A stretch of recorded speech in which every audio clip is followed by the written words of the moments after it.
The Slaughter Act 1 is a noir point-and-click adventure game developed and published by Brainchild.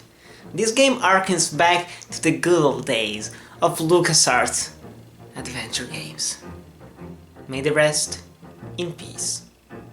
And I love them, and I really do love them, because nowadays I'm kind of sick and tired of all these Telltale games. Life is Strange, not because they're bad games per se, but they aren't really adventure games like the good old days where you have to get items, explore the environment. They're mostly dialogue based. I don't even think of them as adventure games anymore, honestly. They just turned into a simple choice of dialogue. Choose either A or B and you will get one of 4 different endings if you're lucky. Otherwise it's just 2 endings. And that kind of sucks, honestly. But these games, I love them. And I was really looking forward to the Slaughter Act 1. And I was kinda happy. In the story, you play as a private investigator in Victorian-era London. A gorgeous time, a beautiful time, and also a time full of murders. And this time, you're trying to find out who is this weird Ripper, which is basically just Jack the Ripper, but a different version of him. And he's just killing women, and you have to find out the truth and try to discover his identity, just to avoid getting more people killed.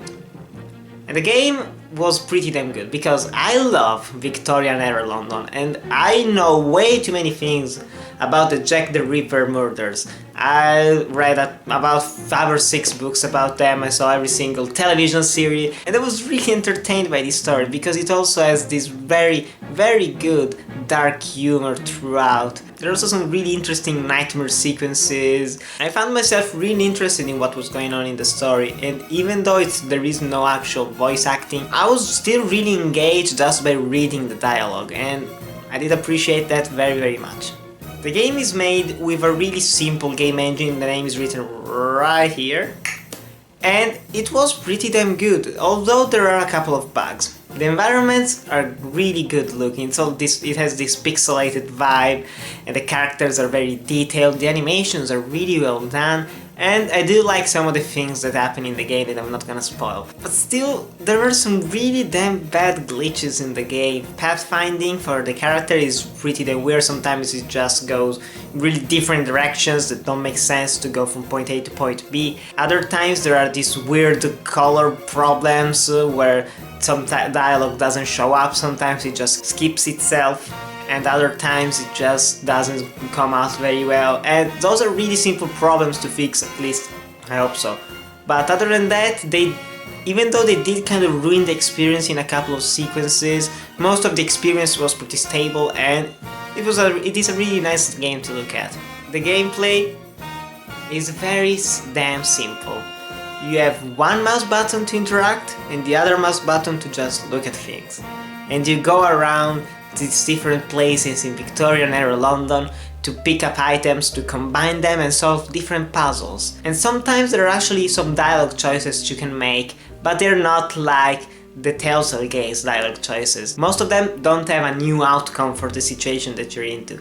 They're mostly like the Monkey Island games, the Indiana Jones adventure games, where you just have this really good banter between the characters, this quipping, these good one-liners, and it's just a really entertaining gameplay. It's simple but it's effective, and I do love it very much. The game isn't challenging per se, even though in a couple of sequences I got really damn stuck, like in most old school adventure games. It still is a fairly simple game if you're used to playing them, because most of the puzzles can be solved pretty easily, especially if you're just in one situation. There aren't that many things that you can actually interact with, so it's either A or B or C. You can just keep combining items, using every different item on a single person, and if you're lucky you will get the right one. Otherwise you have to go around the entire level trying to look for that one item that you forgot.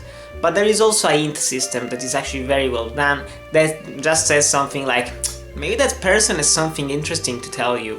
You go there, you talk to that person, oh yeah, we're going onward with the story.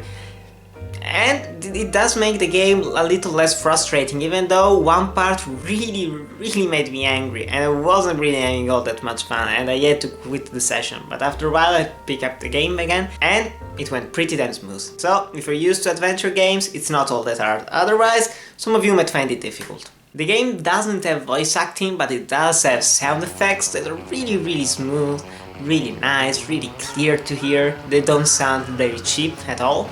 And a soundtrack that is very good, because you have this old, early 20th century music that just recreates the time of Victorian era London. And you also have this noirish soundtrack that just reminds me of all those good old movies with Humphrey Bogart. And I'm a sucker for them and I love listening to them, and this game just made me very happy. As a Noir fan, it's just really good to just watch the story unfold and to listen to this really damn good music.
Unfortunately, the game isn't all that replayable. There aren't extras, there aren't achievements, there aren't different outcomes in the story, and in that way I was kind of disappointed, but still, if you're looking at it as a simple throwback to the old school adventure games, they didn't have that many different outcomes. They only had one ending, but some really good secrets, some different things that you could do, maybe try to talk with some hidden characters, and there are a couple of things similar to that in this game, but it still doesn't have that greater replayability to it.